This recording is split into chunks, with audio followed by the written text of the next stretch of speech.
I take a holistic approach when I'm looking at a deal. So I'm getting things like the T12, right, which is the trailing 12 months of profit and loss statements, and taking a look at exactly what's going on with that property. How are they operating it? And how can we do things more efficiently? If you're a real estate agent earning $200,000 a year and you want to grow your passive income, this show is for you. Learn secrets other agents use and hear from experts in our field who will guide you on your journey to investing in assets like apartment communities so you can take your commissions and turn them into cash flow. Here's your host, Randal. Let's dive in. All right, welcome back. Today's guest is Matt Picheny.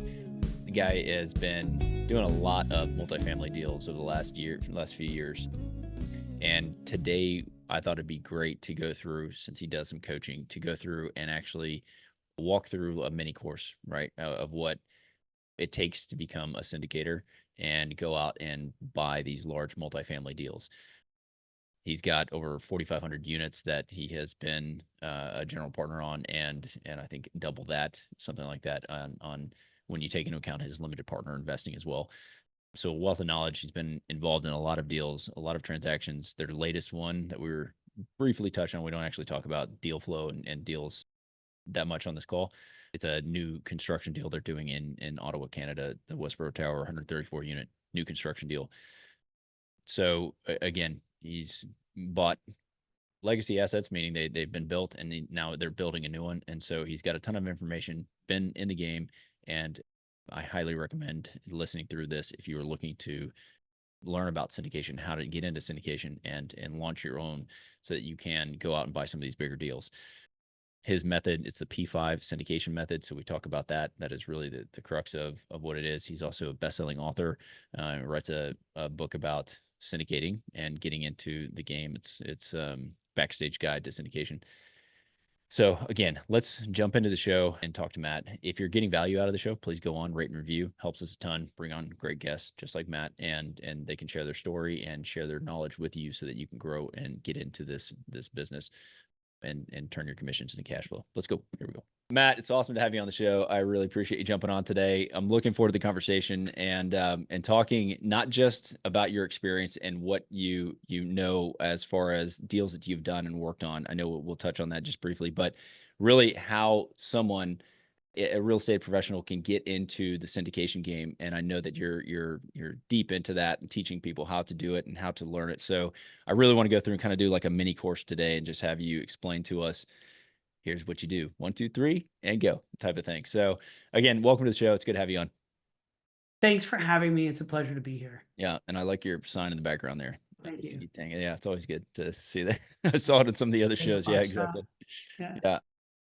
Okay. So again, I know from listening, I don't know what your unit count is now, but there are a number of podcasts. And if you guys are looking for some history and some backstory into Matt, jump onto his website. The link is going to be in the show notes down below. And you've had a ton of podcasts that you talk about, buying deals, deal specifics, and that sort of thing. So I kind of want to avoid that today. But in general, just where are you at on unit count? What markets are you guys playing in right now? And we'll just cover that just to give a little bit of backstory there. Yeah. So, I've been a general partner in a little over 4,500 units. Okay. I also invest passively in deals too. So I have over 7,000 units that I've invested in passively as an LP. But as a general partner, it's a little over 4,500 units, about a little over $650 million worth of real estate that I have fractional ownership of, and that I'm, in charge of operating. Got it. Okay. Yeah. It gives a good base knowledge again. So you know what you're talking about. You've been in the business. You're doing some deals. So again, if I'm a real estate professional, real estate agent, and I'm making some commissions, and I want to get into the syndication game, not just from a passive or limited partners perspective, like what are some of the things? I know you talk about this, so let's cover, high level your course and how you would go about teaching somebody to get into the game. Yeah, Randall, I started teaching because people were coming to me and asking me, hey, how do I do it, right? How do I get into the game? And I started informally just having some people at first I was like, no, no, no, no. And then eventually someone who I had become very friendly with was like, no, like seriously, I really want to do this. And I was like, all right, fine. So, and then what I found, which I didn't think I was going to, was that actually I loved doing it. I loved helping people. I really enjoyed teaching. I have two young kids. I always get a kick out of when I teach them something new, they learn something that I teach them. I'm very musically inclined, so I teach them music and how to play songs and stuff. And whenever they do, I just get a huge kick out of it. And I get a huge kick out of when I work with people and see them actually succeeding. And I really want to help more people. So with the portfolio that we discussed earlier, I've basically become sort of work optional, if you will, right? I don't have to work, but I enjoy doing and stuff. And what else am I going to do? Sit around and eat Doritos and watch TV. So but I'd like to see more people. I mean, I like to eat Doritos and watch TV, but it's just like all the time, it would kind of get boring and I'd get really fat. So I want to help other people be able to become work optional. And I think, I wrote a best-selling book called Backstage Guide to Real Estate. And the subtitle for that book is something that's important to me, which is it says, produce passive income, write your own story, and direct your dollars towards positive change. And besides the fact that it's a neat play on words, nodding to my acting background, it's also, I think, really important. It's something that I want to do. I want to help people be able to write their own story and do things that are positive in the world. I think that most people, if they become work optional and have time on their hands, tend to do things that are good for society, good for communities. So that's kind of where that came from. And what happened was I just started teaching people how to do what I did, like the things that I learned along my path. And I've now put it into sort of a system. It's really like a framework that I call the P5 Syndication Method. And so everybody that I work with, which I think is a bit unique, is I do one-on-one coaching with people. So I take students on. I don't have some coach that I pass them off to. It's like it's me, it's my group. I do one-on-one coaching with people, and there's also there's a lot of facets to it, but basically we follow a framework. And depending on where the student is and what they need to focus on, we can focus on all of them equally. We can focus on different ones differently. So I'll walk you through them and explain kind of what they are. And then I think, Randall, what might be good as I talk about each one, if you have questions about them, we could discuss. Fantastic. Yeah. So the first pillar, I call the real estate business assessment, right? In order to get to where you're going, you need a roadmap. And that's what we do. In the business assessment, we take a look at where someone is, where they want to go, figure out the gap in between, and come up with a detailed plan on how to get there. Maybe they have zero income coming from real estate or let's say passive or syndication real estate income, right? Not from commissions. And then let's say they want to get to 100. How do we get them to 100 or 200 or $300,000 on an annual basis? We also, at that point, so we'll take a look at what they already have, where they're going, come up with goals. I do SMART goals, which is an acronym. It's a goal setting method, and make sure that they're very, very like specific goals. And then we talk about how we're going to achieve them. And then we also make sure that we just have our housekeeping in order, right? So do you have an entity? If not, teach you how to create an entity, refer you to an attorney who's an expert in that, and make sure that that entity is set up for strong asset protection and also for tax efficiency. And we also make sure you have, logo, business cards, a one-page website, so that when you're starting the business, you're meeting with investors or you're meeting with brokers or whomever, you're making sure you have a nice professional presence, right? So that, you only get a first chance to make, you only get one chance to make a first impression. That's right. Yeah. So let me ask then, is the business setup, is that part of the second P or is that the first? It's the first pillar. This is all okay. the real estate business assessment. Yeah. That's all part of that first one. Okay. And then when you're going through that process, are you having the conversation with a student about the different aspects and areas they could be involved in a syndication business? Or is is the approach, because if you're raising capital, you may not necessarily need an LLC if you're going to be a co-GP on a deal. I don't know maybe you can answer that for me. How do you recommend that be established if you are coming in and you're John Doe and you want to just raise, $1 million for somebody's deal and Yeah. be part of the GP team, do you need to go out and set up an LLC and get all of that established?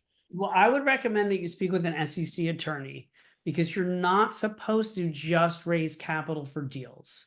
That's the first thing. And secondly, you should talk to an attorney about how to set it up. I'm very careful to make sure that I share with people what I've done, but I don't give legal advice Yeah. because I can get myself in trouble because I'm not an attorney. But yeah, we talk through the different roles that somebody can have within a syndication. And also, this is a little bit more pillar number two, actually, Okay. what the rules and the guidelines and things like that are. And that's really part of the second pillar. So it's a good segue into pillar number two, which I call Backstage Guide to Syndications. And in Backstage Guides to Syndications, that's when we get into the structure, right? A lot of people, especially when they're first getting involved in syndications, how do I structure a deal? And we go over how you can structure a deal so that it's legal, ethical, and profitable. So we'll go through the ins and outs of the legal structures in terms of 506B and Regulation D under the SEC code so that you can understand how that is set up. We also will talk about the different metrics that you need to look for in a deal, the different types of strategic approaches you could take towards a deal. We talk about the different terms that you need to know. My first few conversations with brokers when I first got in the business, I was under quite a bit of duress because they would throw out these terms that I was like, I don't know what that term means. So the idea is to get people acquainted with the lingo and the language so that when they are having a conversation with a broker or an investor, they can understand what they're talking about. We also go over financing, right? And how financing works and the different types of financing products that are available, because there's a huge difference between financing that's available for 1 to 4 unit property and what the requirements are to get those loans versus a large multifamily. I'm actually going through something right now, looking at a possible new personal residence, and they're looking at my DTI, and I'm like, I buy a $100 million property. They're not looking at my DTI. Yeah. They're looking at how that property is going to perform. And obviously, I need to have good credit and a good track record and all of those things. But it's just very different. So we talk about that, and we also we delve into taxes, because one of the best things about real estate are the tax advantages that you can have as a passive investor and also as an active investor. And we talk about things like depreciation, bonus depreciation, accelerated depreciation, depreciation recapture. So we cover all of that, because as a sponsor or general partner on a deal, you need to be able to communicate with your investors about exactly how all of that works. So that's really sort of those broad brushstrokes, and give people an understanding of the SEC rules with the caveat again, and I always caveat it with like, hey, you need to talk with an SEC attorney. Okay, but here's my understanding of how this works. Yeah. Yeah. Let me ask you. So you mentioned about those early conversations and how you go through and you're talking about the lingo, and I mean that in general in business, if you're trying something new, you should go learn the lingo. It's obviously helpful to know what's happening. But I'm curious, when you're having those early conversations, when you first started getting into this world, right, and you're having conversations with commercial brokers talking about buying these larger assets, how were you received? And if you didn't have that lingo, how did you overcome that type of, I guess, divide between what could be perceived as an experienced operator to a newbie coming into the world? I never tried to, there's like that, fake it till you make it kind of thing. Yeah, And that was yeah. never really me. As a matter of fact, and no disrespect to people who've done this before, but like there was a bunch of people who were starting around the same time as me who started these podcasts. And I was like, why are you starting a pod? Like, you're at the same level that I am. And, it just felt sort of like not genuine to me. Now, by the time I wrote my book, I had done a bunch of deals, Yeah. and I felt like I actually had something to share with people. The first conversations that I had with brokers, I think were probably pretty atrocious. We'd have to talk with those brokers and see what they thought of me, but I got better over time. And I never lied. I was always very transparent with people about where I was, but I also would try to position myself in the best light. So I would tell them, I had a few LP investments before I eventually became a GP. So, I would meet with a broker and they would be like, okay, so have you done any deals? And I would say, yeah, I'm a limited partner in 1,000 units, so it was showing like some work towards, but if they were a savvy broker, they would know that a limited partner and a general partner are different things. But I think I think it was sure was a lot better than saying, well, no, I have nothing at Yeah. all. But they would throw things at me and I would try to kind of like, fake my way through. I have one, I have a free guide. Okay. It's the 33 real estate terms. It's on my website and it's also like on my Instagram. And so if you download it, it's a free guide. If you download it, the first page tells a true story about me meeting with a broker. And we went to, it was a restaurant and he ordered ramen. Okay. And so I was like, I'd never been in this restaurant before and it sounded good. So I ordered the ramen too. Did not realize it was going to be like fire ramen, like the spiciest. And I'm okay. I can do, like a jalapeno and guacamole, but I'm not like, the habanero kind of guy. Yeah. Obviously, this guy was, because this stuff was like literally crazy. And so I tell a little story in the beginning on the first page of the guide about how I was sweating bullets. And it partially was because of the ramen, but it partially was because this guy was just grilling me with questions about cap rates and like all kinds of stuff that I didn't really have my head fully wrapped around. And, I think I made it through that conversation okay, but it sure was a lot better once I learned those terms. And so Uh, then I give 33 terms that people should know so that they don't, choke on the spicy ramen. yeah. That was the moral of the story, was never say I'm having what he's having. Oh yeah. Not unless you've been there and you know what Yeah. you know what Yeah. it is. So I guess when I wrote it down, when I wrote the question down, is how were you received? I guess is in, and so the difference is when you're telling them, look, you're asking me about cap rates. I'm just trying to buy a property where you're not the, because again, I hear a lot of people say I have like 6,000 units and then they're like a 0.001% owner of those or something along Sure. those lines. And so it's not a Sure. true representation of what they actually own. And so again, coming into those conversations with a broker, I what, can't tell what, you. what I was don't it? know Was how it I was received because I think we would need to ask the brokers that, for but I sure? think I was honest with them. I would try to answer questions if they answered questions, but yeah, if they got to something that stumped me, I would be honest and I mean I wouldn't try to like make up an answer. I would just say, you know what, I'm really not sure about that. Yeah. And I guess what I'm driving at is did it turn into you found a broker or a group of brokers or one or two, whoever it was, that kind of took you under the wing and said, look, let's get you a deal. Let's find you a deal. Or was it still you just pound the pavement, keep talking to people until you got better without having some other, broker come and help you through that process? That's kind of what I'm driving at, if that makes sense. I didn't have any broker help me through the process necessarily. I'll tell you really a very Cliff Notes version, which is the spicy ramen story was in Orlando. I had been looking at deals in Ohio originally, then in Orlando, and then in Kansas City. And that's where I got my first deal, was in Kansas City. Okay. And a property manager who I had met with, I had gone out there, made a market visit, and was working with and looking at deals with when I got to a point when I was ready to make an offer. And she actually told me that one of her clients was looking to sell a property and offered to introduce me to that broker, who was a very, very, very little known broker who doesn't do barely any volume whatsoever.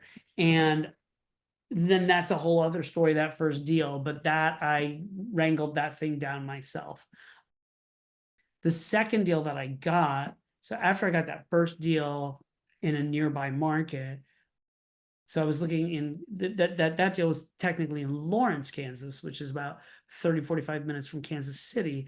But most of the brokers who were dealing in Lawrence are Kansas City based brokers. That's where I really wanted to be, was Kansas City.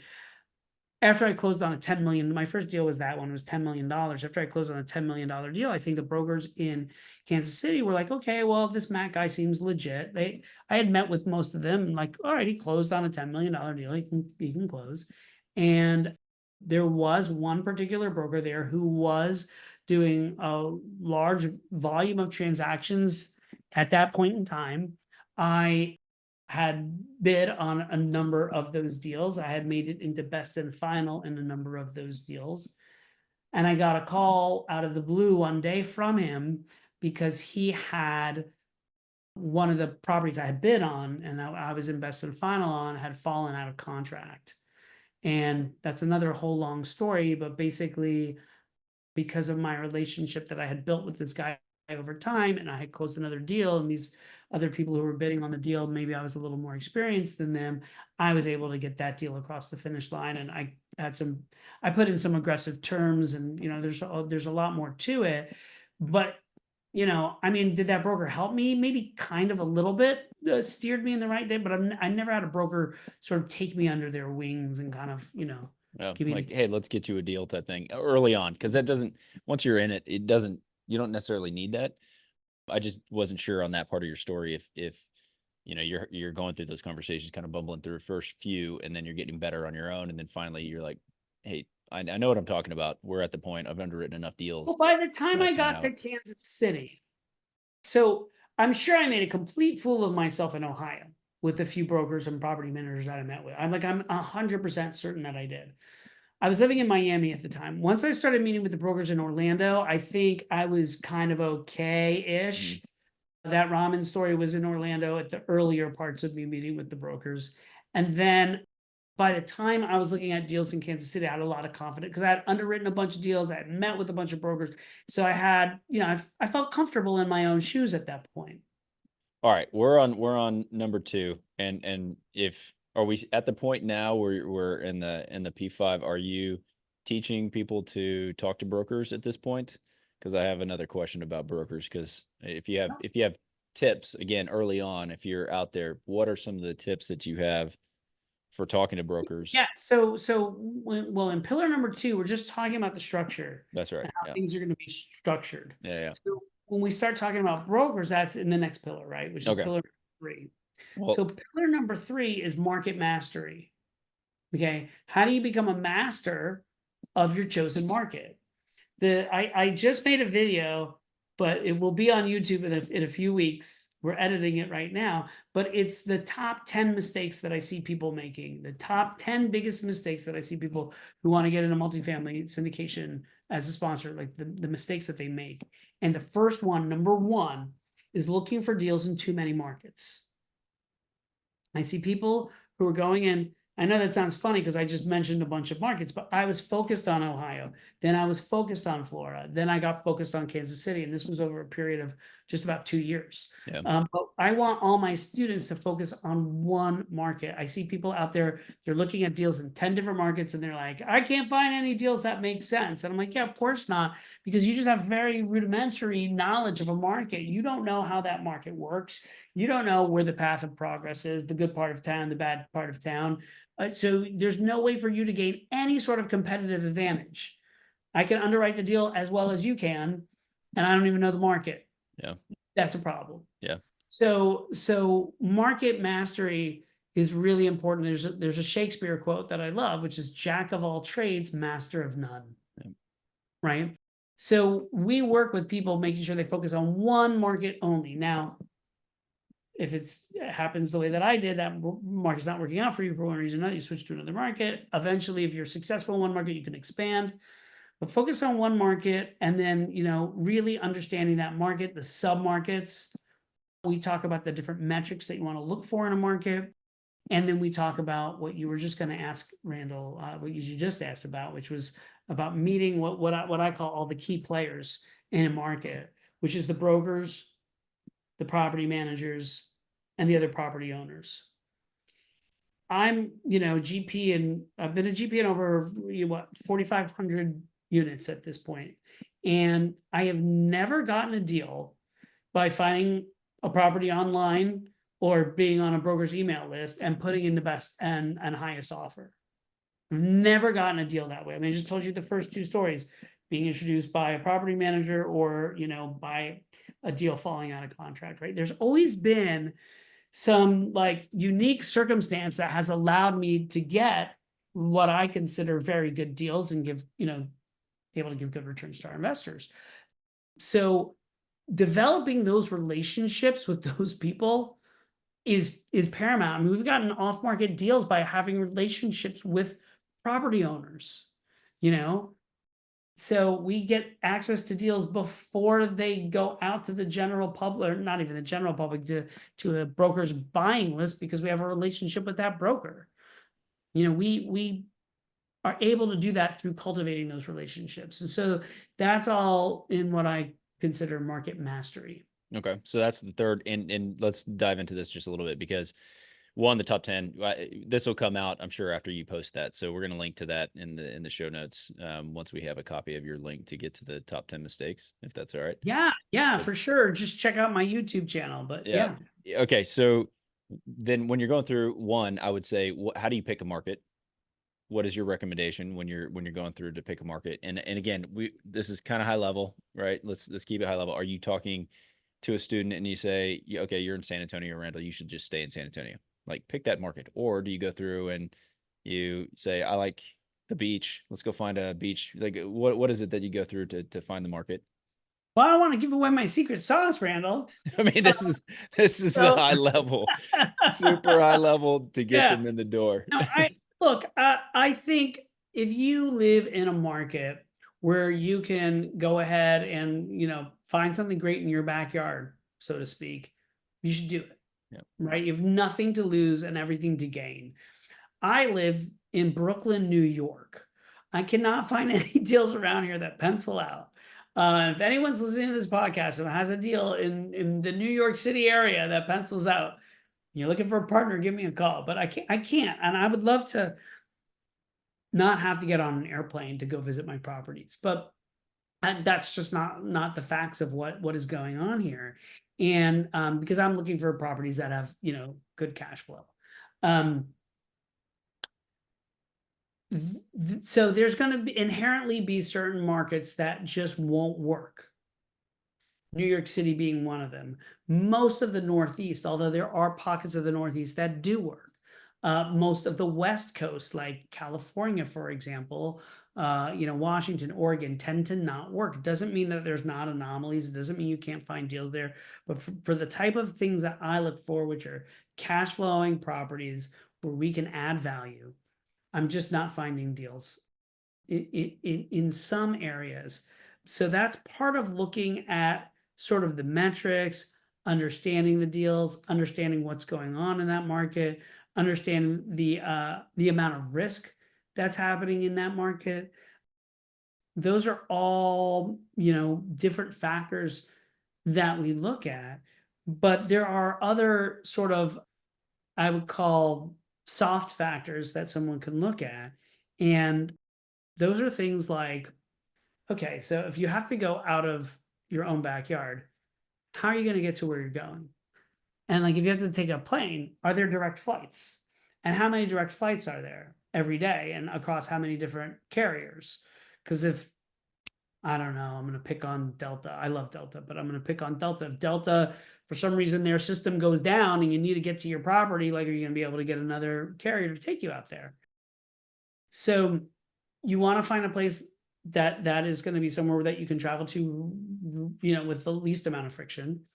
Then you're also going to want to find a place where like you want to go. Like that's why I'm asking. I mean, it's going to Kansas City. I have deals in Kansas City. I love Kansas City. I've met so many people in Kansas City. I love the people there, and I love the barbecue there. By the way, I think it's the best barbecue around.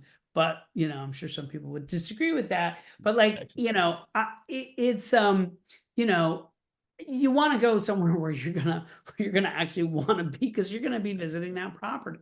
So those are some of the soft factors that you're gonna think about. When I started doing this, let's talk about the places that I was looking at, right? I told you I was looking in Ohio. I was looking in the Akron area. Why? Well, my cousin lives there, okay, and my aunt and uncle live there, and I have some other cousins that are there. So I had family there and I knew the area and I felt comfortable and I had done some real estate deals there too. And so that was comfortable for me. I was living in Miami at the time, but I was not comfortable with the risk in Miami. In hindsight now, heck, I should have bought tons of property then, but the numbers just didn't make. I was like, wow, this is really speculative. I think it was speculative. Turned out the speculators probably have done very, very well for themselves. Yeah. But I wasn't comfortable with that level of risk. But I did like Florida as a whole. And I was looking, between Tampa and basically like Daytona, Central Florida, which is where I grew up and where my mom still lives there. It's where my parents were living at the time. And I knew it extremely well, having grown up there and going back to visit. So, very often. So then I chose Kansas City. And that's a really funny story. When I used to be an actor, I actually got cast to do a summer of shows in Kansas City. And I was like, in my 20s and not really a bit naive about the cultural geography of the Midwest. And I assumed I was going to be like, sitting around in a cornfield, talking to, because I did summer stock in Indiana Yeah. before, and that's kind of like what it was like. So Yeah. so I get to Kansas City, and yeah, I mean, I was like, wow, like there's an old show tune, everything's up to date in Kansas City, and that's true. Like it was a really great metropolitan town. It was awesome. Had a great nightlife. I had like one of the best summers of my life there. So I've had like a soft spot in my heart for Kansas City ever since I had misjudged it so poorly. And one of my best friends, my college roommate, guy was like in my wedding. I'm very, very, still very, very close with him. He had moved to Kansas City at the time with his family. So it was like, all right, I could go to this city that I love and, hang out with my buddy, Yeah. Yeah. and I had been started looking at some deals there and they seemed to be penciling out. Right. So Yeah. that's why I chose that. So you can see all the markets that I chose were based on something other than the market being strong. And they are good markets too. They had the right fundamentals, but you could find a good deal in almost any market. I mean, there are people doing deals in New York City. Yeah. Yeah. I mean, it depends on the strategy and what you're working toward. But Yeah. again, I just want to touch on briefly. There's a ton of rationale to go into microeconomics and dig deep and spend all this time looking at the tea leaves and what's going to happen. And yet you just kind of went through a process that is very similar to what the way I would look at something. I look at Temple because my sister lives up there, and so I can go look at those assets up in Temple, right? And that's in Texas. But it's I just want to get that out because you don't Oh, have to Randall, do a ton of analysis on the area, I if it's a agree. reason you want to go there. One of my first students was a guy who was a data analyst for a tech company. He lived out on the West Coast, and like he was like a spreadsheet. I hope he doesn't take this the wrong way. If he's a Vawa nerd, kind of a nerd. Yeah. No, this guy was kind of like a nerd, right? He just Yeah. was really into data, Yeah. and he spent all this time and created this really complex spreadsheet, blah blah blah blah blah blah. Looking at all these data points and came up with like the 10 most competitive. I mean, like, yes, he was right. Those 10 markets were the fastest growing, had the strongest demographics, but he wasn't the only one looking at that data. First off. Secondly, I could have told him right off the bat what they were without him needing to do the crunch the numbers. But also, like, why are you going to go into those markets? Like, maybe you are, but like, those are the most competitive. Those are going to be the hardest ones to find a deal in. So, do you necessarily want to go into the thing that's going to have the highest amount of competition? I mean, maybe you do, but there are other ways, like you're For saying. sure. Yeah, for sure. And that's why I thought it would be important just to kind of ask you how you go about it with your students, what you're talking about.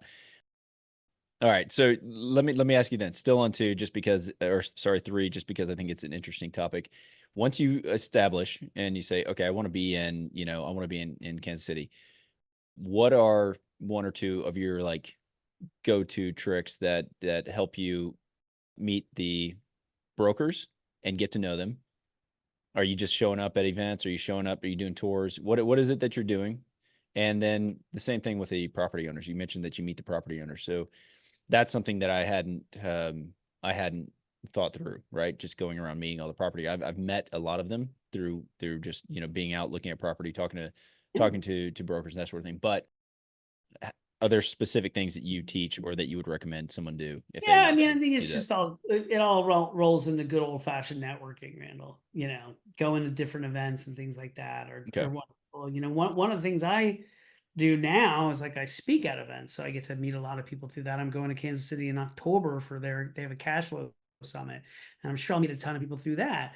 But when you're starting off, Yeah, I'm let like, them speak at yeah, things. yeah, Or maybe they do. I don't know. yeah. But what you could do is you could start your own thing, and then you can speak at that. Mm, Right? You could okay. start your own thing. You could start your own meetup, your own conference, your own whatever it is. And that can help you meet a lot of people. Okay. All right. It's a good tip. So we're on number 3, market mastery. All right. We got our market. We know what we're going to buy. We're going out. We're meeting all the players. We talked to property management. We've done all of our things. What are we moving on to now? Well, so we've gone out, we've met everybody, and hopefully we're getting deal flow in, right? Okay. So that's why pillar number 4 is deal analysis. All right. Okay. And so, look, I teach underwriting. I've got my own proprietary spreadsheet that's taken me years to develop, and I teach people like literally sell by sell, how to go through it. But, what are it really comes down to this. There's underwriting, but that's not what the name of this pillar is. The name of this pillar is deal analysis, which I think is different. All right. I take a holistic approach when I'm looking at a deal. So I'm getting things like the T12, right, which is the trailing 12 months of profit and loss statements, and taking a look at exactly what's going on with that property. How are they operating it? And how can we do things more efficiently, right? I'm looking at the rent roll to understand truly what's going on, what's truly achievable, what's really happening. There's a lot of things kind of behind the scenes that you can figure out by looking at that T12 and rent roll. Could be extremely revealing. I also apply my market mastery, right? My knowledge, my expert knowledge of the market now. And I'll pull in third-party reports from places like CoStar or Yardi.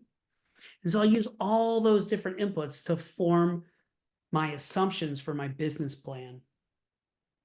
And then I plug that into my underwriting. And that's what allows me to come up with an offering price that's going to make the deal a home run for me and my investors. Yeah. What are like, I don't know if you can distill it down to 1, 2. What are some of the biggest red flags when you're running through your deal analysis? Like, is there one from the trailing from the T12 and you're like, oh, if I see this, that's a problem or something? No, I don't. I'm trying to think right now because no one's ever asked me that question before. But there's not really anything that I can look at really quick on a T12 and be like, oh my gosh, I'm going to run for the hills.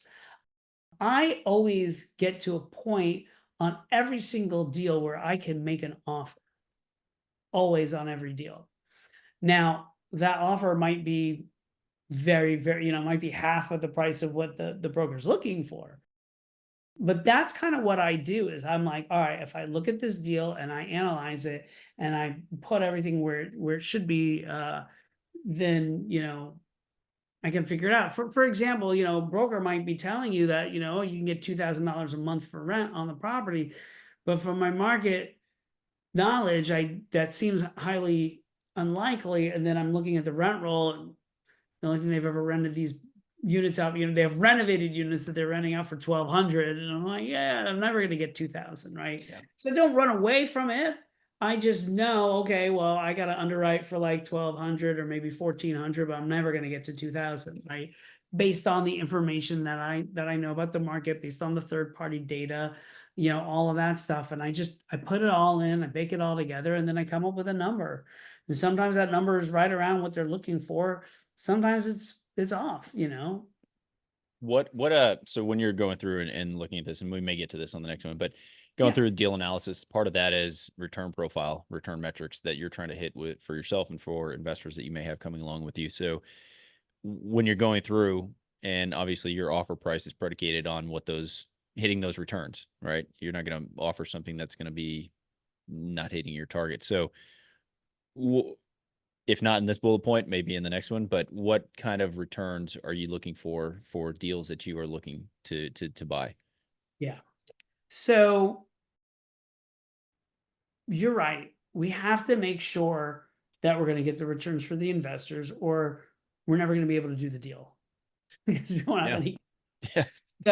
So we have to adjust the purchase price. So there are things that we could adjust, like our fee as a sponsor. We can adjust that sometimes to help. But the best deal I ever did was a deal where we brought our fee down a little bit. It was a big deal, and I was like, all right, shave a couple of. It was like we can either fudge on like the numbers on rent growth or something like that, and be disingenuous to ourselves and our investors, and probably not be able to hit those numbers and look like idiots and not be good stewards of our investors' capital. Or another way we can hit the number that we know we need to get this deal is, what if we take a couple percentage points less on our carried interest, Yeah. which we did. And that's the best deal I ever did. Doubled investors' money in 2 years. It was a nice one. But what I'm looking for is, I want to have some sort of cash on cash component while we're holding on to the property. That can vary, and there's things that you could do, like have a preferred return, which would help, boost that up. We look to, essentially double investors' money in about 5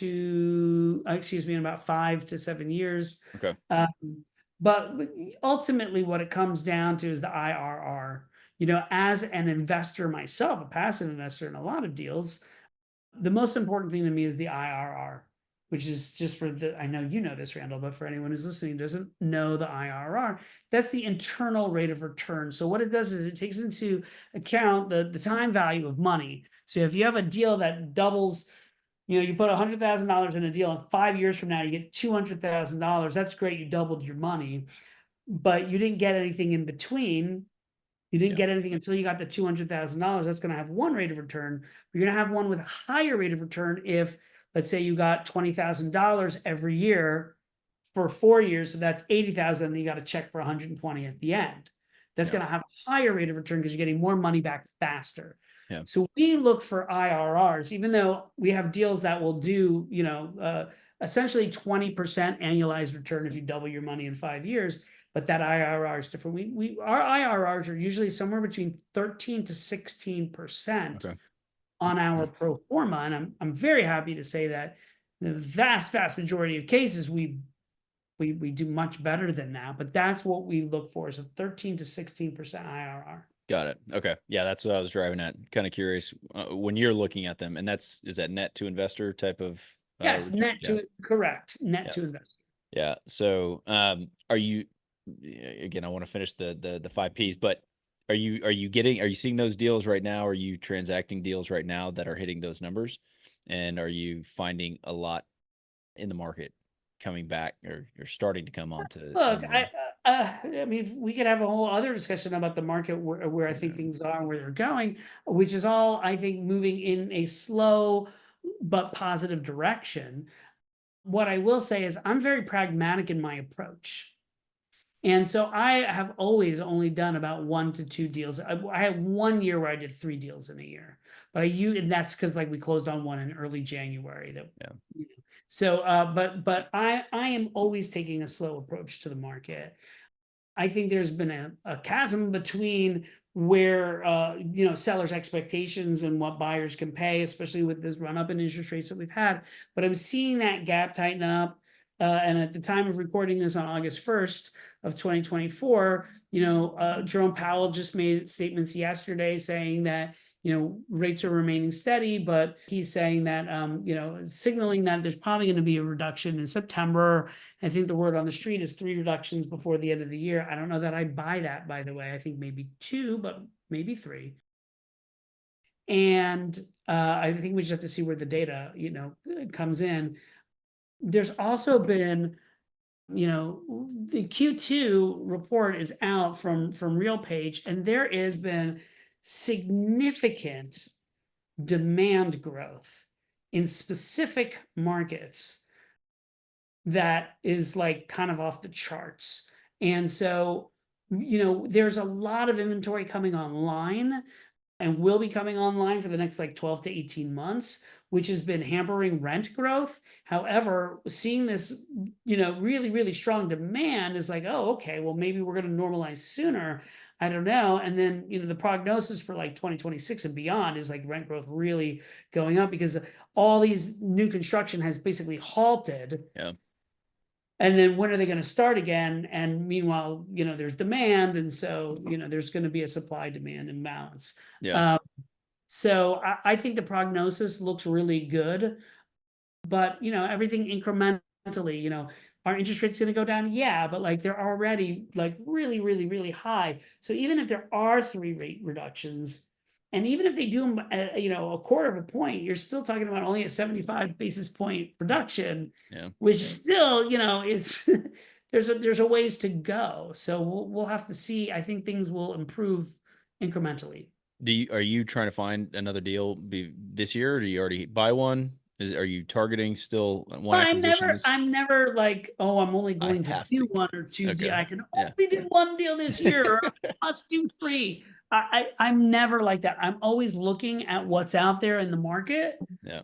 trying to find good opportunities. Heck, I mean, if I had a year where I found 10 amazing opportunities in a row, maybe I would do all 10. I don't know. Yeah. I've never been presented with that. But I mean, I think I haven't. So we're working on a new construction deal right now, but beyond that, I'm sure there'll be something else coming down the pike. That's a Canadian one? Yeah, yeah. Very curious about that. We can talk about that another time. I want to get to the 5th P, right? Okay, so we're Okay. here. We've gone. We have deal analysis. We got deal flow coming in. We understand how to underwrite. We've got our financials. Now what? Now where are we? Pillar 5 is called selling your story. Okay. Okay. And it's really about communicating with the world who you are, what you're about, and your deal, right? You're going to need capital to get your deal across the finish line, unless you're independently wealthy. And you need to be able to communicate with people on what that deal is. So, we talk about things about where to go to find investors, how to meet investors, how to keep in contact with investors, keep them engaged so that you're top of mind through things like social media, through email, so that when you do have an opportunity, they're receptive. And show people how I put my deals. I have a specific formula that I use for my deals. My investor presentations, I show people how to do that. Also, go into some things like using technology. For instance, I haven't gotten it to the point where I just press a button and money magically appears in the bank account. But I have gotten it to a point where I can do things through automation that I used to have to do manually. Okay. Can you give me an example?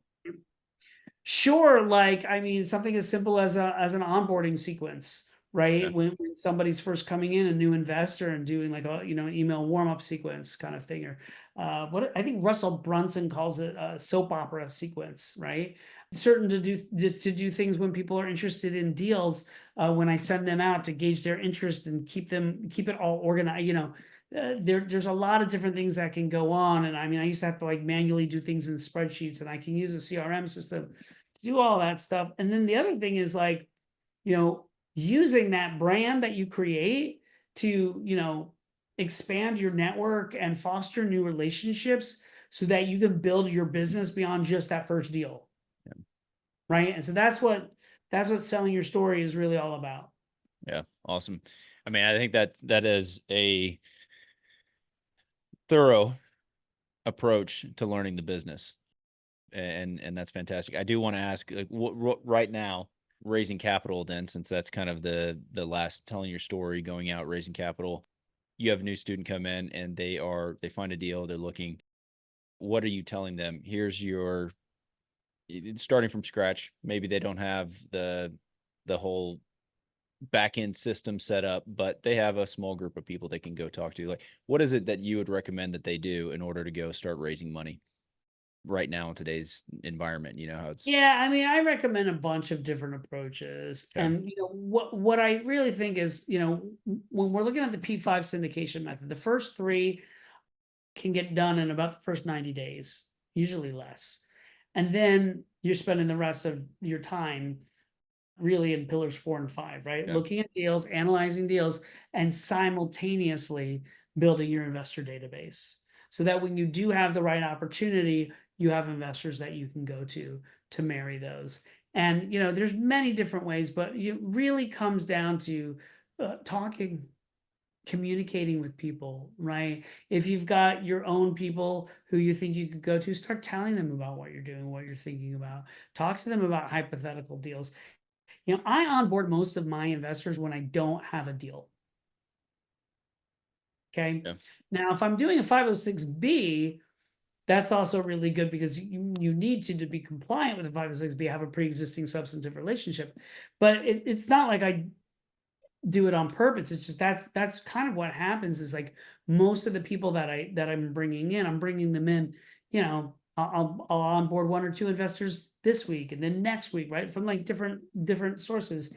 And I get a chance to talk with them about who I am and what I do, what they're interested in, what their risk tolerance is, what their experience has been, what their goals are, to really understand who they are, if they're the right fit for my type of opportunities. And then if they are, I can let them know about them when they come up and they're not under like the pressure to make a decision right then. It's like they can kind of get comfortable with the idea. So that's why I say if you're somebody and you have people that you think you could go to invest in these deals, why not talk about it conceptually now? See if they're bought in on the concept of it. So then when you do have an opportunity that you bring to them, they're already kind of, understand how it works and kind of Yeah. the framework and have already wrapped their head around it, instead of them trying to wrap their head around this concept for the first time when there's a deal on the line and a clock that's ticking. Yeah. That's great advice. Look, Matt, ton of great information. I really appreciate you going through, walking through that process. I recommend, I know you have offerings that you guys have as they come up. And so if you're looking to get into multifamily investing or investing in general, I would highly recommend reaching out to Matt and his team. I'm going to leave a link for that in the show notes. If you guys want to reach out, and go ahead. it's super easy. It's just my last name is Picheny.com, Picheny.com. Perfect. Awesome. Yeah. Love it. Thanks for jumping on, sharing your knowledge, information. Catch you guys on the next episode. Did you know that 80% of the agents we speak with got into real estate in order to gain passive income so they could obtain financial freedom and become work optional? If you want to stay up to date, the best way is to make sure you're subscribed. So if you haven't done that, go ahead and do it now. We'll catch you on the next episode.